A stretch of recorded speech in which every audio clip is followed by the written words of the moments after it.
Assalamualaikum warahmatullahi wabarakatuh. Alhamdulillahi rabbil alamin, wassalatu wassalamu ala ashrafil anbiya'i wal mursalin, nabiyyina Muhammadin wa ala alihi wa sahbihi ajma'in, amma ba'du. Para santri yang dimuliakan Allah subhanahu wa ta'ala, kita akan masuk dalam pembelajaran fikih. Dan kitab yang akan kita gunakan adalah kitab yang berjudul Manhajus Salikin wa Tawdihul Fiqhi fid Din. Kitab yang ditulis oleh Syekh Abdurrahman As-Sa'di rahimahullah. Sebelum kita masuk ke pembahasan inti dari kitab ini, perlu sebelumnya kita mengetahui tujuan pembelajaran pada video yang pertama ini. Ya, paling tidak ada 3 hal yang harus diketahui setelah Anda sekalian menyaksikan video yang pertama ini. Yang pertama adalah ta'riful fiqh, yaitu definisi fikih. Kemudian yang kedua, al-ahkam al-fiqhiyatul khamsah, hukum fikih yang 5. Kemudian hukmu ta'allumil fiqh, hukum dari mempelajari ilmu fikih itu sendiri. Jadi ini 3 hal yang perlu diketahui sebelum kita masuk ke tema inti dari kitab fikih yang berjudul Manhajus Salikin wa Tawdihul Fiqhi fid Din ini. Yang pertama, ta'riful fiqh. Apa itu fikih? Fikih itu adalah ma'rifatul ahkam, mengetahui hukum-hukum asy-syar'iyyah yang syar'i, yaitu hukum-hukum syariat, bi'adillatiha, beserta dalil-dalilnya.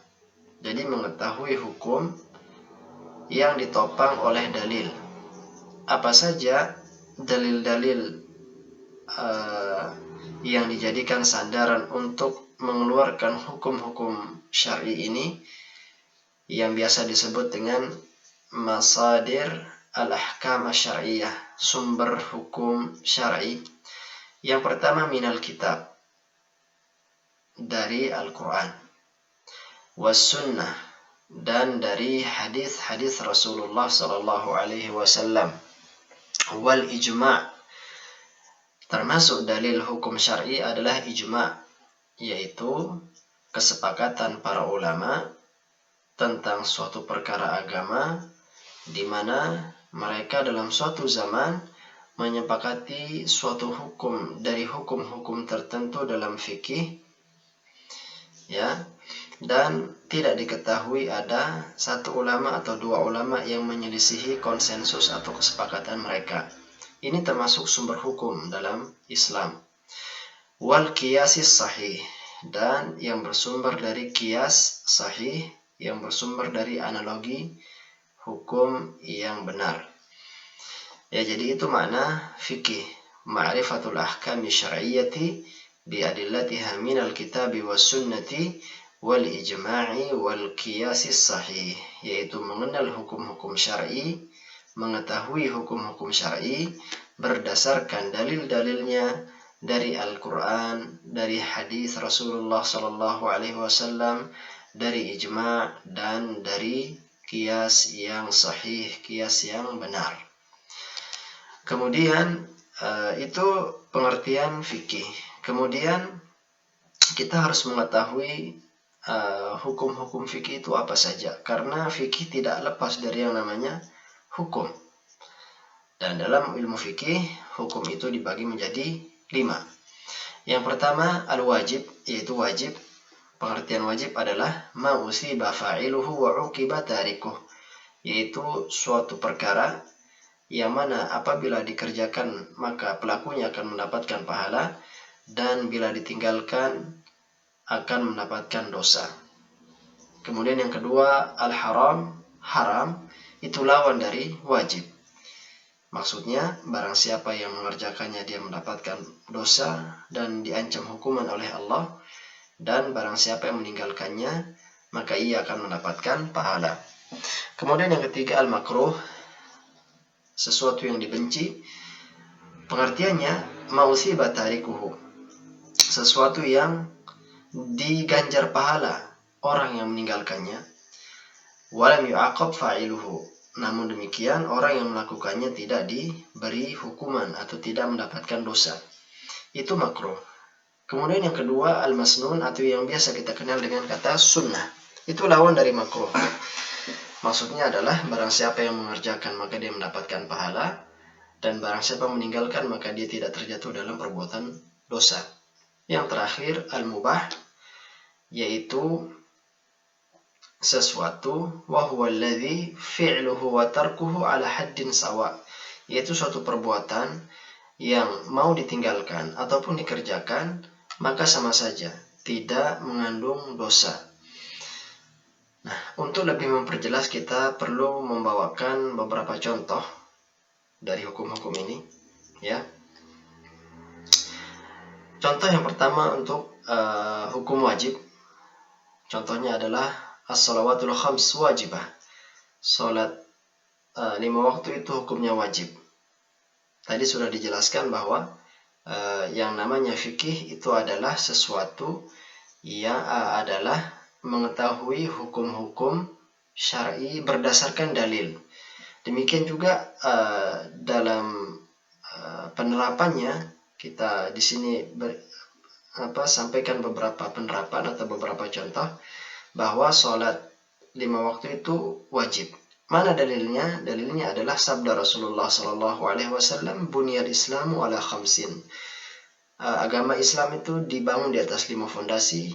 Di antaranya adalah wa iqamis shalah, yaitu di antaranya adalah menegakkan sholat.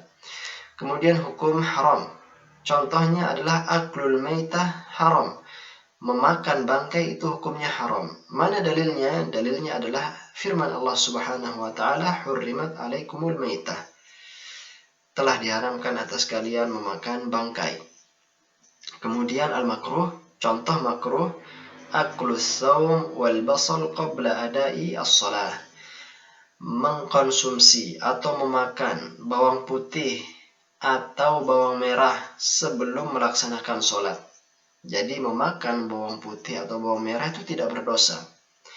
Tetapi ketika dimakan sebelum melaksanakan sholat 5 waktu, maka memakannya itu hukumnya makruh. Apalagi bagi seorang laki-laki yang dia akan berangkat sholat ke masjid, maka memakan bawang putih atau bawang merah sebelum berangkat sholat ini hukumnya makruh.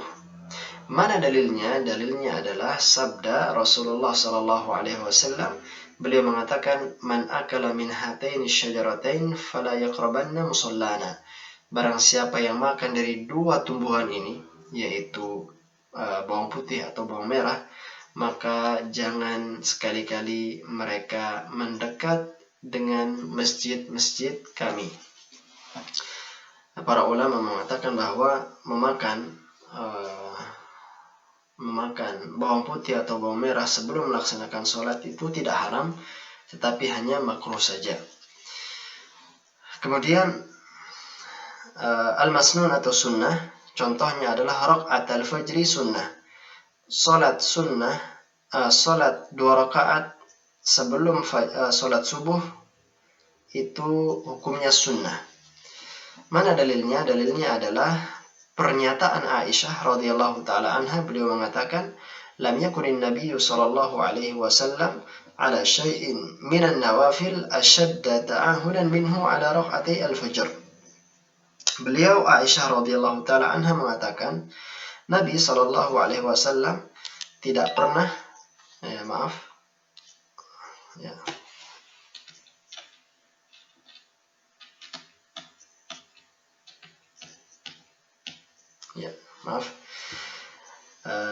Nabi SAW, kata Aisyah, tidak pernah benar-benar menjaga suatu sholat sunnah. Tidak pernah benar-benar menjaga suatu sholat sunnah yang lebih kuat dibandingkan penjagaan beliau terhadap sholat sunnah fajar atau qobliyah subuh. Nah, dari sini kita mengetahui bahwa 2 rakaat qobliyah subuh itu hukumnya sunnah. Kemudian mubah. Contohnya di sini adalah aklul aruz mubah, mengkonsumsi beras atau nasi itu hukumnya mubah. Mana dalilnya? Dalilnya adalah ada dalil ala tahrim. Dalilnya adalah karena asal dari segala sesuatu yang bersifat duniawi itu hukumnya mubah. Nah, ketika tidak ada dalil, ada mudalil. Ketika tidak ada dalil yang mengharamkan beras atau nasi, maka hukumnya adalah mubah. Baik. Itu hukum-hukum fikih yang 5. Yang terakhir, hukum mempelajari fikih. Syekh Abdurrahman As-Sa'di dalam kitab beliau ini, Manhajus Salikin, halaman yang ke-30, beliau mengatakan, وَيَجِبُ عَلَى الْمُكَلَّفِ أَنْ يَتَعَلَّمَ مِنْهُ كُلَّ مَا يَحْتَاجُ إِلَيْهِ فِي عِبَادَاتِهِ وَمُعَامَلَاتِهِ وَغَيْرِهَا. Wajib atas setiap mukallaf. Apa mukallaf ini?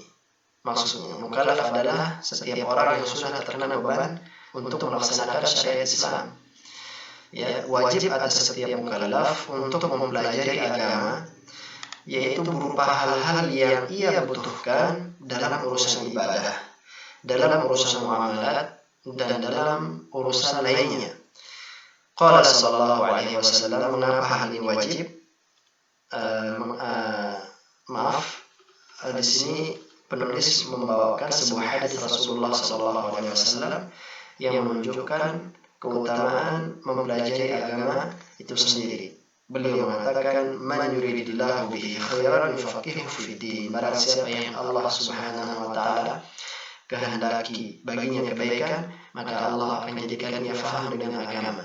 Dan di sana ada dalil yang lebih pas yang menunjukkan wajibnya menuntut ilmu agama. Rasulullah sallallahu alaihi wasallam bersabda, "Talabul ilmi fardhatun ala kulli muslim."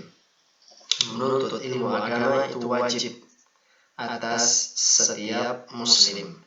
Ya, ini dia 3 hal yang perlu diketahui dari pembelajaran kita di video yang pertama ini.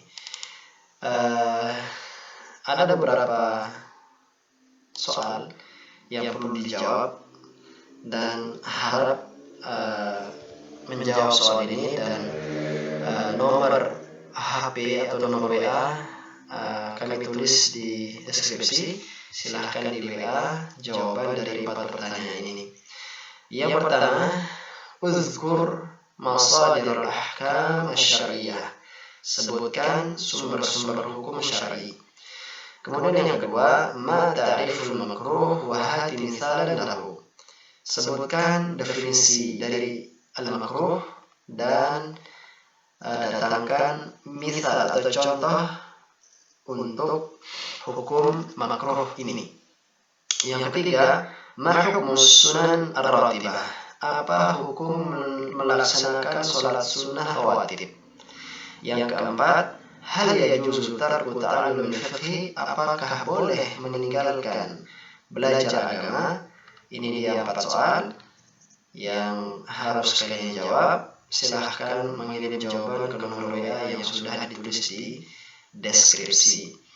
Demikian pertemuan kita hari ini. Semoga Allah Subhanahu wa taala memberikan keberkahan kepada kita semua. Subhanallahumma wa bihamdik, asyhadu an la ilaha illa anta, astaghfiruka wa atubu ilaik. Assalamualaikum warahmatullahi wabarakatuh.